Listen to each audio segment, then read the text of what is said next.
Greetings, adventurers, and welcome back to Abnormal Voyages. My name is David, and today we are in St. Augustine, Florida, here at the World Golf Hall of Fame. So tag along as we go through what is sure to be a hole-in-one adventure. We're going to a place that you've never heard of before. It's Abnormal Voyages. You're gonna learn something new. We're gonna open new doors. It's Abnormal Voyages.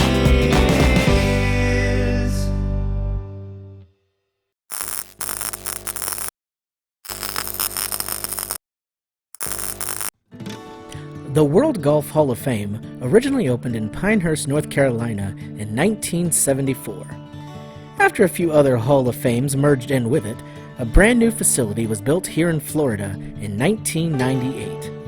It is one of the very few sports Hall of Fames that honors both men and women at the same site.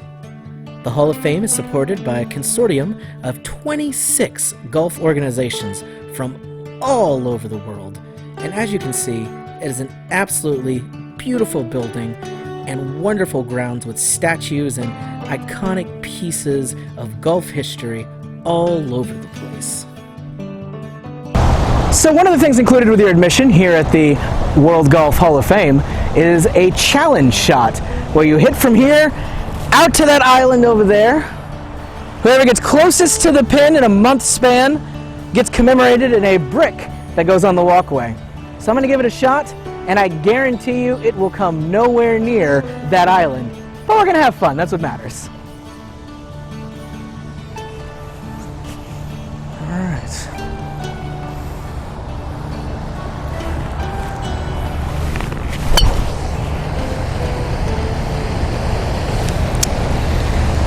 Like I said, nowhere near. I got a short game, no long game. For those with better luck than me, this is the walkway where they have their name commemorated on a nice brick and placed here for everyone to see. But let's head inside. Right from the entranceway, you can tell this is a very nice, classy place. One of the fancier Hall of Fames I've seen for sure. And you're greeted by an inspirational quote from the one and only Bobby Jones, talking about how golf is just like life. So I admit I am not the tallest person around, but I'm pretty sure these are larger than normal. The pathway inside is littered with iconic photographs of members of the Hall of Fame. These were big moments in their careers, right when they sunk impossible shots or when they finally won that big championship. It was cool getting to see a couple of the faces that you were going to learn more about once you were inside. And then to cap it off, a wall that had the name of every person who's made it in so far. And then the coveted trophy itself, the Golf Hall of Fame trophy. Very pretty. And this is referred to as the induction crystal. I think that's an appropriate name for it. Something very unique about this Hall of Fame that differed from other ones we've seen is that they actually took the time to celebrate golf as a game, and not just the players. They really dive into the history and go all the way back to the very original origins of the game. Though there are many possible ancient games that were similar, the modern version of what we know as golf originated in Scotland. A very famous course is the Old Course at St. Andrews, one that dates back to before 1574. Many golfers even consider it a pilgrimage to make the trip and visit this course. In 1764, the standard 18-hole course was invented at St. Andrews as they modified the existing course from 22 holes down to the 18 that we all know about now. The oldest surviving rules of golf were compiled together in March of 1744 for the Company of Gentlemen Golfers, who played in Scotland as well. The oldest golf tournament in existence, and the first ever major, is the Open Championship, and it was first played in 1860 and won by Scottish players the first few times around. Of course, The stories of golf in Scotland can't be told without mentioning Old Tom Morris and Young Tom Morris, two of the greatest golfing heroes of all time. Thomas Mitchell Morris Sr. was instrumental in many of the things that we attribute to modern golf today. He came up with the entire concept of strategic planning of golf courses, where hazards were put as something you could route the ball around as opposed to just dealing with whatever was there. Being the groundskeeper for St. Andrew's course, he came up with several innovative things that are still in use today. And of course, he was quite a prodigious golfer himself. He actually hit the very first shot in the very first Open. He got second place that year, then went on to win the championship the next year, and won again in 1862, 1864, and 1867. In fact, one of the only golfers to outclass him was young Tom Morris. His son won 4 Open championships in a row, something that has still never been repeated. Not only that, but he hit the first ever hole-in-one during the Open, and his first win was at 17 years old, making him the youngest major champ in golf history. There's a lot of great interactive elements here at the museum, including this replica bridge here, which is a famous landmark from one of the oldest courses in the world. They even managed to have on display some wooden golf clubs that were handcrafted by Tom Morris Sr. himself. These are the very ones that he used to golf. And then over here is a famous book that's all about his life and the adventures that he had in this world of golfing, becoming the icon that he is today. A small collection of letters and drawings about Tom Morris really brought him to life a bit more for you. Here are pictures of him and young Tom Morris out on the golf course, just out there winning championships like they did. And then this is an example of the design plans that they would use when they were crafting out golf courses. You can kind of see the evolution of what it started out as, and it's slowly becoming more like the modern day 18 holes that we're familiar with now. Fascinating stuff, to be sure. They even give you a chance to practice your short game.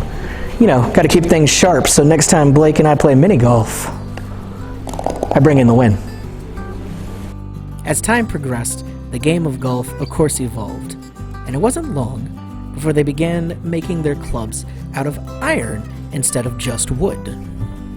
Of course, introducing this new element was quite the game changer for the game of golf, and people were able to suddenly hit much, much further. It's really interesting when you look at all of these clubs up against each other, and you can see not only the names of the creators of who made them, but just how different they are depending on what years they were made, what area of the world they were made, and just kind of getting to see that evolution firsthand on a timeline of sorts. I thought it was very interesting. It was really cool seeing the differences and having them right in front of you next to each other. I think that the older ones definitely have more character than what we have today, where it's just big corporations and such pumping them out on assembly lines and things like that.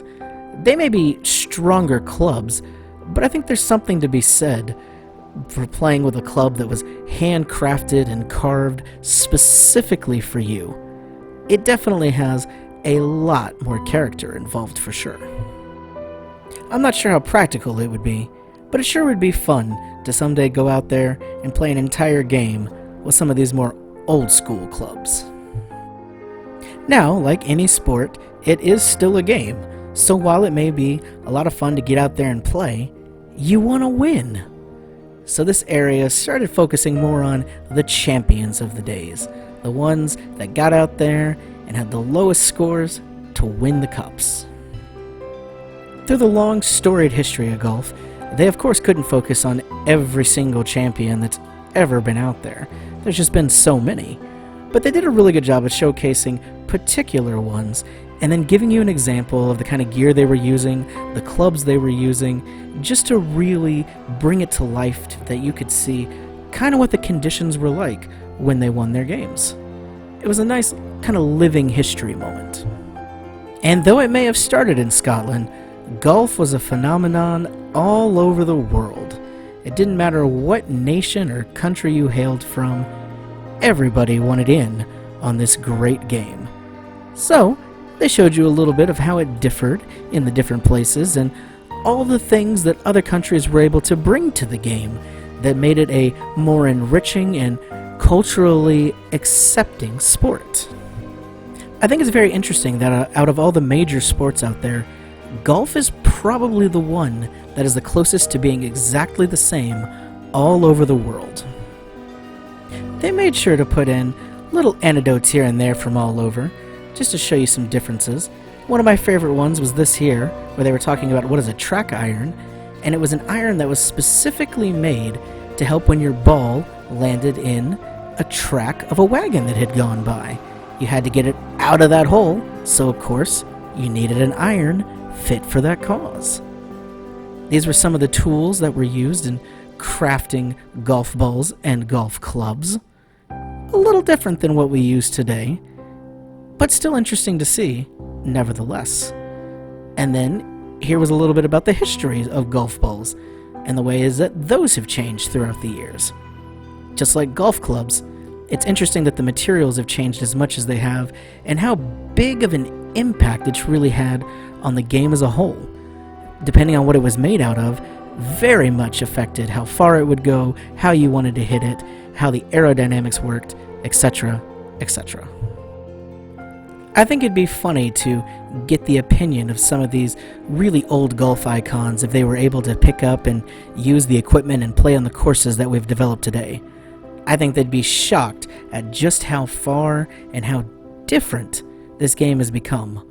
But I think that at the heart of it, it still manages to be golf. As we creep closer and closer to modern day on the timeline, the golf clubs began to get a little more uniform, a little more similar. We have putters that come out for specifically hitting on the greens. Things are really starting to shape up into the modern game that we all know and love today. And just to show how big of an impact golf has had, here was a collection of different articles, magazines, books, things that were written and published and out in the public eye that all celebrated golf and the people who played it. It made it a big deal, and people could be proud of, hey, I know how to play golf. Here were some more of those awesome golf balls, still very different from the ones that we use today. And then a last look at some of the icons who used to play. And now that we've learned a little bit about the history of golf, we move into some more modern day golf heroes. This is where all the history comes together to show us that game that we're familiar with now.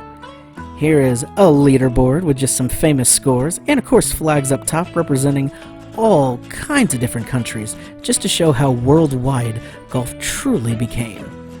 Here was a Masters caddy uniform, and then the actual awards and accomplishments that have been made by some of these great players throughout history. Before coming here, I admit that I didn't know much about the different kinds of championships, different opens, different tournaments that were had in golf. It's almost mind-blowing how many major events happen.